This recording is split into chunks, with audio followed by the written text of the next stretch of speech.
Good morning to all of you.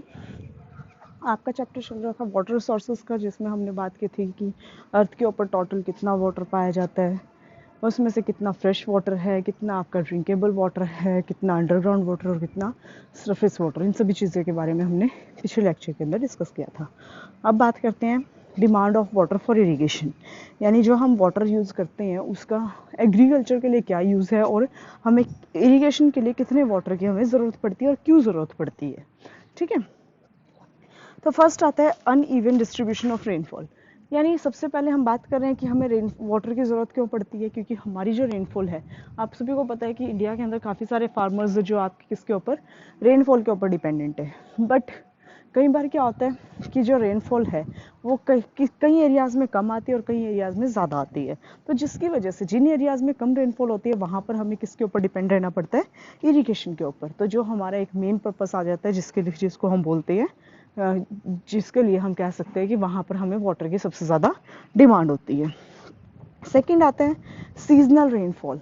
Seasonal rainfall का मतलब क्या है, यहाँ पर जो आपकी रेनफॉल है वो क्या होती है, सीजनल होती है। सीजनल इन द सेंस कि जो रेनफॉल है, रेनफॉल आपकी जो इंडिया के अंदर मॉनसून आता है वो मॉनसून कुछ ही मंथ्स के लिए आता है। कुछ ही मंथ्स इन द सेंस कि जो रेनफॉल है, आपको पता है कि मॉनसून का जो टाइम पीरियड है वो कितना है, जुलाई, अगस्त, सितंबर और अक्टूबर।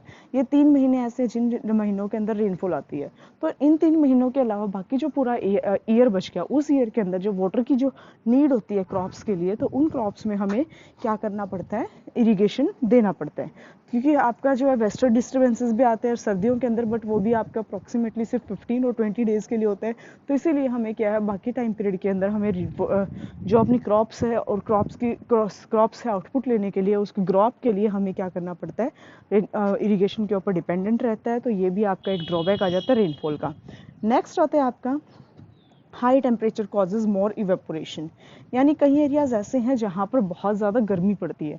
अब ज़्यादा गर्मी होने की वजह से वहाँ पर क्या होता है, इवेपोरेशन बहुत ज़्यादा होता है। इवेपोरेशन ज़्यादा होगा तो हमारी जो अर्थ है या जो हमारा लैंड है, उस लैंड के अंदर से क्या होगा, मॉइस्चर जो है वो ख़त्म होना शुरू हो जाएगा। अगर मॉइस्चर ख़त्म हो गया तो दैट मीन्स वहाँ पर हमें पानी की ज़्यादा ज़रूरत पड़ती है।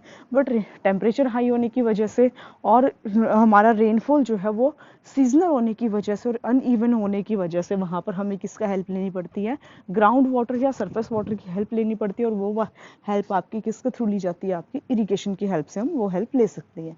तो ये भी आपका एक मेन रीज़न आ जाता है जो आपकी इरिगेशन को जो वाटर की डिमांड को इंक्रीज करने का काम करता है। नेक्स्ट आता है to grow water intensive crops. अब वाटर इंटेंसिव क्रॉप्स का मतलब क्या होता है, वाटर इंटेंसिव क्रॉप्स का मतलब होता है कि जिन क्रॉप्स को उगाने के लिए बहुत ज़्यादा पानी की ज़रूरत पड़ती है, जैसे जूट है या राइस है, इनको उगाने के लिए हमें बहुत ज़्यादा किसकी ज़रूरत पड़ती है, वाटर की ज़रूरत पड़ती है। क्योंकि ये दोनों जो क्रॉप्स हैं इनको हमें क्या करना पड़ता है, अप्रॉक्सीमेटली जितने टाइम पीरियड ये लगी होती हैं उतने टाइम पीरियड हमें क्या करना पड़ता है, इनको पानी के अंदर हर टाइम पानी के अंदर रखना पड़ता है। तो जब इनको हर टाइम पानी के अंदर रखना पड़ेगा तो हमें पानी की ज़रूरत ज़्यादा पड़ेगी। पर प्रॉपर फॉर्म में कुछ एरियाज़ के अंदर जहाँ पर ये उगाए जाते हैं, कुछ ऐसे एरियाज़ है जहाँ पर क्या है, पानी प्रॉपर फॉर्म में नहीं मिलता। और प्रॉपर फॉर्म में ना मिलने की वजह से वहाँ पर हमें किसकी हेल्प लेनी पड़ती है, इरिगेशन की हेल्प लेनी पड़ती है, जो कि एक तरह से ड्रॉबैक कह सकते हो एग्रीकल्चर का, या फिर आप कह सकते हो कि जहाँ पर ग्राउंड वाटर और सरफेस वाटर के ऊपर हमें बहुत ज़्यादा डिपेंडेंट रहना पड़ता है। ठीक है, नेक्स्ट आता है टू इंक्रीज प्रोडक्शन। अब प्रोडक्शन को इंक्रीज करने के लिए, अब जैसे जैसे हमारा क्या हुआ कि हमने उसको बढ़ाना शुरू किया, अपनी क्रॉप्स एग्रीकल्चर को इम्प्रूव करना शुरू किया, उसके अंदर डेवलपमेंट लानी शुरू की, तो हमने साथ के साथ क्या किया, इसके अंदर हाई वैरायटी के सीड्स यूज़ करना शुरू कर दिए। अब कुछ ऐसे सीड्स बने जिनके अंदर हमें क्या करना पड़ता है कि अच्छी इरिगेशन लाने के लिए, अच्छी प्रोडक्टिविटी लाने के लिए हमें ज़्यादा पानी की ज़रूरत पड़ती है। जब ज़्यादा पानी की ज़रूरत पड़ेगी तो ऑफकोर्स सारा का सारा पानी हम क्या है, जो रेन वाटर है उससे तो हम फुलफिल नहीं कर सकते। तो इसीलिए हमें क्या करना पड़ता है, जो ग्राउंड वाटर और सरफेस वाटर के ऊपर डिपेंडेंट रहना पड़ता है, जो हमारा एक मेन सोर्स आ जाता है किसका, इरिगेशन का। और ये भी हम क्या करते हैं, यहाँ पर भी हमें वाटर की डिमांड होती है, क्योंकि हमें बेटर प्रोडक्शन चाहिए और ज़्यादा से ज़्यादा प्रोडक्शन चाहिए। और ज़्यादा प्रोडक्शन का रीज़न क्या है, क्योंकि हमारे डे बाय डे हमारी एग्रीकल्चर लैंड तो कम होती जा रही है और हमारी जो पॉपुलेशन है वो ज़्यादा होती जा रही है। तो उन सभी को फूड क्रॉप्स या फूड प्रोवाइड करने के लिए हमें ज़्यादा प्रोडक्टिविटी की ज़रूरत होती है। नेक्स्ट होता है to crop in dry seasons, यानी जो ड्राई सीजन्स होती हैं उस टाइम पीरियड में जो क्रॉप्स उगाई जाती है वो भी इसका मेन पर्पस आ जाता है।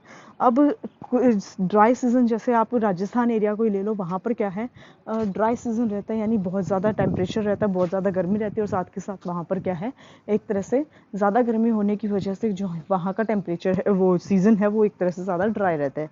तो ज़्यादा ड्राई होने की होता है, तो वहाँ पर जो क्रॉप्स लगाई जाती हैं उनको रेनफॉल देने का काम वाटर प्रोवाइड करने का काम कहाँ से किया जाता है, रेनफॉल, उसको इरिगेशन की हेल्प से किया जाता है। क्योंकि वहाँ पर रेनफॉल इतनी प्रॉपर फॉर्म में नहीं होती, जिसकी वजह से हम क्या कह सकते हैं, वहाँ पर ये इतना ज़्यादा इफेक्टिव नहीं होता है रेनफॉल, और हमें इरिगेशन के ऊपर या अंडरग्राउंड वाटर के ऊपर हमें डिपेंड रहना पड़ता है। नेक्स्ट आता है लास्ट इसके अंदर, टू इंट्रोड्यूस ग्रीन रेवोल्यूशन।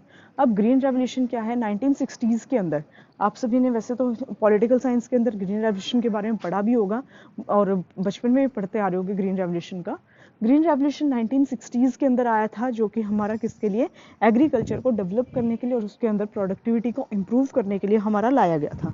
अब इसके अंदर हमने हाई वैरायटी के सीड्स हो गए, अच्छे टूल्स हो गए एग्रीकल्चर के रिगार्डिंग, या फिर उसके क्या हो गए, जो हर एक फर्टिलाइजर्स या केमिकल्स, जो इंसेक्टिसाइड्स, पेस्टिसाइड्स, इन सभी चीज़ों का यूज़ करना हमें हर एक अलग अलग जो वो थी क्रॉप्स थी उनके अंदर जो बीमारियां आती हैं उनको कम करने के लिए यहाँ पर क्या है, इस चीज़ का यूज़ किया गया था। अब ग्रीन रेवोल्यूशन को प्रॉपर फॉर्म में चलाने के लिए हमें वाटर की ज़रूरत पड़ती है। वाटर की ज़रूरत पड़ेगी तो ऑफ कोर्स अब हमें पता है कि हमारी जो रेनफॉल होती है इंडिया के अंदर, वो मानसून रेनफॉल होती है, वो कुछ टाइम पीरियड के लिए ही होती है। साथ के साथ कुछ एरियाज़ में ज़्यादा रेनफॉल होती है और कुछ एरियाज़ में कम रेनफॉल होती है, तो जिसकी वजह से हम प्रॉपर रेनफॉल के ऊपर डिपेंड रहकर हम अपनी सारी की सारी नीड्स को फुलफिल नहीं कर पाते एग्रीकल्चर की। तो इसकी वजह से हमें क्या करना पड़ता है, ग्राउंड वाटर और सरफेस वाटर के ऊपर डिपेंड रहना पड़ता है, जो जिसके लिए हमें इरिगेशन की हेल्प लेनी पड़ती है। तो ये भी एक मेन रीज़न आ जाता है किसका, ये वाटर की डिमांड करने का। तो ये आपके मेन पॉइंट्स आ जाते हैं जिनकी वजह से हमें क्या है, वाटर की अवेलेबिलिटी की ज़रूरत पड़ती है। तो आज आप इसी चीज़ को एक बार अच्छे से अपनी बुक से रिवाइज कर लेना। जिसके अंदर कोई भी प्रॉब्लम आती है तो आप मुझसे क्वेरीज कर सकते हो। ओके।